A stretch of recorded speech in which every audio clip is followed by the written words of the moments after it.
The Black Death. Right now, you live in a world where a sore throat means a quick trip to the pharmacy and a couple of days in bed. You expect to survive. But in October 1347, 12 Genoese trading ships docked in the Sicilian port of Messina after a long journey across the Black Sea. The people waiting on the docks expected spices, silk, and grain. Instead, they found a ghost fleet. Most of the sailors on board were already dead. The few who were still breathing were coughing up blood, covered in agonizing, black, oozing swellings the size of eggs in their armpits and groins.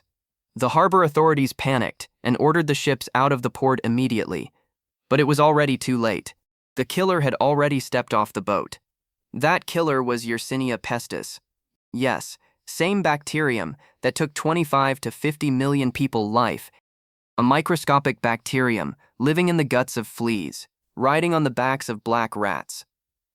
In the medieval world, hygiene was almost non-existent, and cities were packed wall to wall with humans and rodents living in filthy, crowded conditions. When the flea bit a human, it regurgitated the bacteria directly into the bloodstream. Within 3 to 5 days, your body turned into a nightmare. Your lymph nodes swelled into painful dark lumps called buboes. Internal bleeding caused dark spots to spread across your skin, rotting your flesh while you were still alive. Your breath stank of decay. Fever burned you from the inside out, and within a week, you were dead. It didn't care if you were a peasant, a bishop, or a king. It moved faster than news could travel. Entire villages were wiped out before they even knew an outbreak existed. Neighbors left neighbors to die in their beds. Parents abandoned their infected children out of sheer terror. Pits were dug to dump hundreds of bodies at once, covered in quicklime to hide the smell. In less than 7 years, the Black Death wiped out up to 200 million people across Europe, Asia, and North Africa, wiping out up to 60% of the European population. It remains the deadliest biological disaster in human history, a reminder of how quickly civilization can shatter when an invisible killer strikes. The Plague of Justinian. In the 6th century AD, Constantinople was the undisputed center of the civilized world. It was the radiant capital of the Byzantine Empire, ruled by Emperor Justinian I, who dreamed of reuniting the glory of Rome. The city boasted towering monuments, vast trade networks, and marble palaces. But in 541 AD, that empire ran headfirst into an invisible wall that permanently crushed its ambitions. It began with grain. Constantinople imported massive shipments of grain from Egypt to feed its population of over 500,000 people.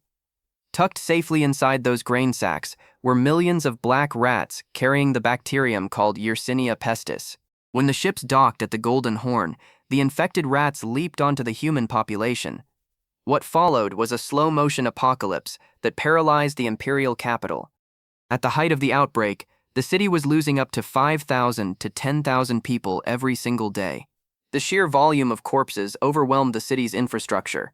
When cemeteries filled up, citizens dug up fields. When the fields filled up, Justinian ordered the roofs torn off the massive military fort walls, filling the hollow towers with thousands of rotting corpses before sealing them shut. The stench of death hung over Constantinople for months. Trade ground to a complete halt. Fields went unharvested, causing widespread famine that starved those who survived the disease. Even Emperor Justinian caught the plague, barely surviving it himself. By the time the epidemic subsided, it had killed an estimated 25 to 50 million people across the Mediterranean basin, nearly 20% of the world's population at the time. It shattered the economy, crippled the empire, and plunged Europe into centuries of dark ages. The COVID-19 pandemic. Think back to early 2020. You turn on the news, and suddenly major international cities are going completely quiet. Flights are grounded, highway traffic vanishes overnight, and millions of people are instructed to stay inside their homes. For the first time in modern history, our hyper-connected, fast-moving global society came to an unprecedented standstill. An invisible threat had emerged, and almost every corner of the planet was forced to adapt instantly. The culprit was a novel respiratory pathogen known as SARS-CoV-2. Unlike historical outbreaks that spread slowly along land and sea trade routes, this virus leveraged the ultimate modern network, international commercial air travel. Transmitted through microscopic airborne droplets, it crossed borders in weeks. Because it was an entirely new strain, human immune systems had no prior exposure.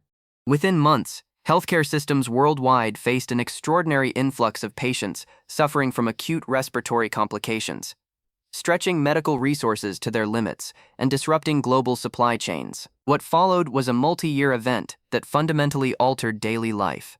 Entire industries shifted to remote work. Education moved into virtual spaces, and physical distancing protocols became part of global public policy. Yet, alongside these immense challenges, the crisis triggered an unparalleled scientific response. Research teams around the globe shared data in real time, leading to the creation and distribution of vaccines at a pace never before seen in medical history, an effort that gradually built population-level defense and allowed the international emergency status to be lifted in May 2023.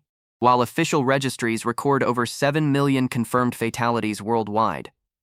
The COVID-19 pandemic stands as the defining health event of the 21st century, demonstrating how quickly global routines can shift and highlighting the pivotal role of modern scientific innovation. The 1918 influenza pandemic. In the final months of World War I in 1918, millions of people around the globe were focused on the conclusion of a conflict that had redefined modern history. But while nations prepared to rebuild, a far more dangerous threat was quietly moving across continents. It did not rely on military strategy or global politics. It was an invisible airborne virus that would sweep across the planet in 3 massive waves, changing public health forever. What made this particular strain so unique and alarming was its primary target. Standard seasonal illnesses typically pose the highest risk to the very young or the elderly. However, this novel H1N1 strain targeted young, healthy adults between the ages of 20 and 40, the exact demographic forming the core of the global workforce and military personnel. When the virus entered the respiratory system, it triggered an extreme reaction from the body's own immune defenses, leading to severe fluid buildup in the lungs and sudden, overwhelming physical exhaustion. Healthy individuals could experience initial symptoms in the morning and fall critically ill by evening. The pandemic earned its common name, the Spanish flu, not because it originated in Spain, but due to wartime media controls. Nations fighting in the war actively suppressed news of the growing health crisis to maintain civilian morale and hide weakness from opponents. Because Spain remained neutral during the war, its media reported on the outbreak openly, creating the false global impression that Spain was the epicenter of the crisis. As military personnel returned home on crowded transport ships and passenger trains, the virus spread at an unprecedented speed. From bustling metropolitan cities to remote rural settlements, public spaces came to a standstill. Schools, businesses, and gathering places closed their doors as communities attempted to break the chain of transmission. In less than 2 years, the virus infected an estimated 1/3 of the global population and claimed between 50 to 100 million lives worldwide. It stands as a powerful historical example of how rapidly a global health crisis can unfold when global travel and novel pathogens align.